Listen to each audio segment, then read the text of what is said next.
Beeks, when do you think Bitcoin will return to 10,000? And do you think these comments from the billionaires had anything to do with the retreat?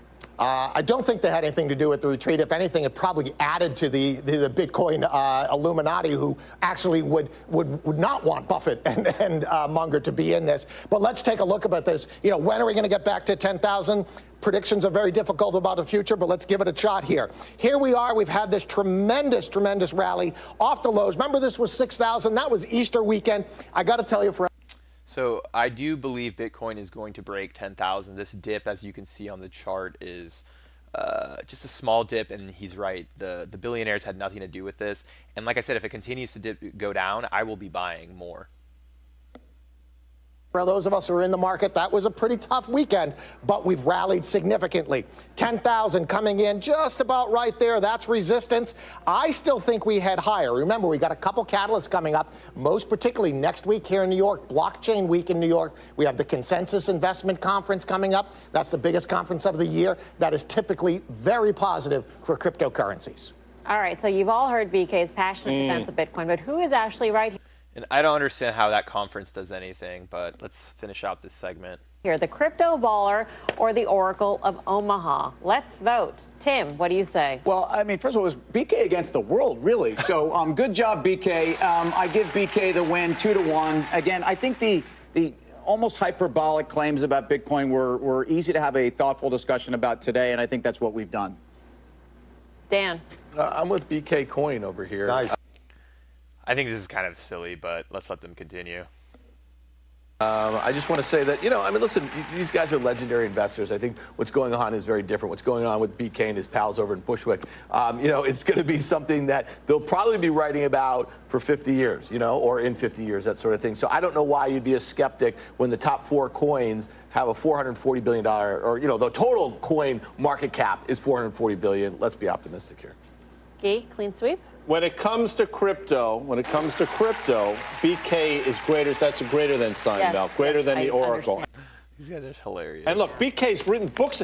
BK's spent the last 5 years of his life Dedicating every moment to learning and about it's true. this. It is absolutely true. And respectfully, I'm not certain Mr. Buffett or Mr. Munger have put in that kind of time. So I'm with the BK on this one. So I agree, unfortunately, and that's why it's really disappointing. If you can watch the actual interview, the fast money is like whatever. And to be honest, I actually have most of the interview shared where I don't have to come in and interrupt, because for at least the interviews, I don't get flagged. For fast money, I do, which is unfortunate.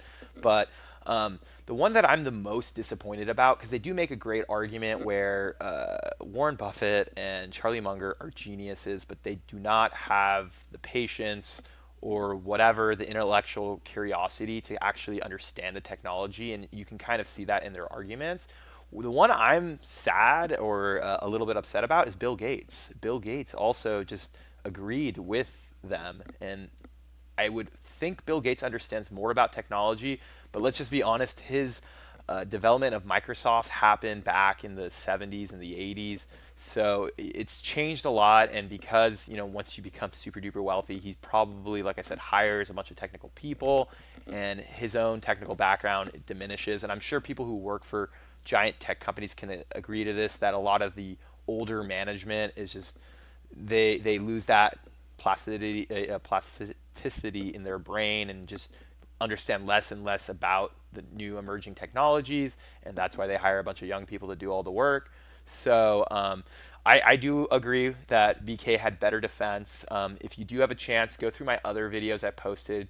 I definitely give way more comments and analysis, and I'm not going to kind of repeat myself, but I am going to agree with BK. The only thing he kind of brought up, but he didn't go into details, which I agree with the most, and that's the most I want to talk about, is the fact that these guys are saying that Bitcoin is bad because it's a scam and it's, you know, helping drug dealers, when the two main investors, the two billionaires other than Bill Gates, Warren Buffett and Charlie Munger, they first off invest in monopolies. If you look at their history, they make money because they find monopolies that the government also helps give them, like subsidies and stuff like that, and you can see that in a lot of the companies they invest in.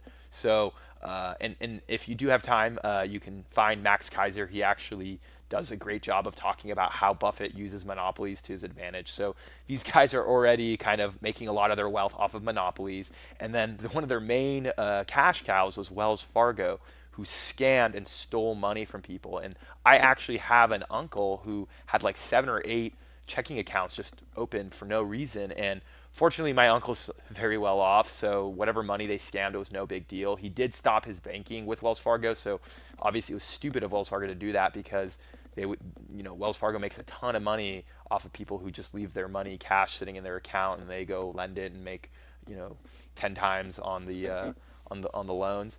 So no, I mean, if you want to talk about black market drug dealers or whatever, I think what Wells Fargo has done, and the fact that they preyed on a lot of poor people, not wealthy people, a lot of these people that got their checking accounts, and all these BS fees from Wells Fargo were people that couldn't even afford the $25 overdraft fee or whatever BS fees Wells Fargo was peddling. And the worst part is they didn't punish any of the upper management until there was a media fallout. In fact, in the beginning, all they did was just fire a bunch of low-level employees. And when they finally come to take down the the CEO, they're like, here's a $200 million severance package and a slap on your wrist, and see you later. So in the shareholder meetings, the CEO kind of backed up this strategy of being aggressive and opening up all these accounts. So like, there's written documentation that this CEO helped this fraud happen, and if you steal $50 from Walmart, you're going to go to jail. But if you're a CEO of a bank like Wells Fargo, you can commit crimes and fraud and scam, and you get $200 million severance package. So this is the society we live in, and hopefully I'm an optimist. I really feel like cryptocurrencies can fix that. So sorry for going on a longer than normal rant. I try to keep my videos under 5 minutes. We're at the 7-minute mark, but let me know your feelings. Definitely check out my other videos. I go into more deep analysis of my arguments, and like I said, leave comments. I definitely read them, and hopefully I can keep producing better content for you guys. So thank you very much for watching, and I will talk to you guys soon.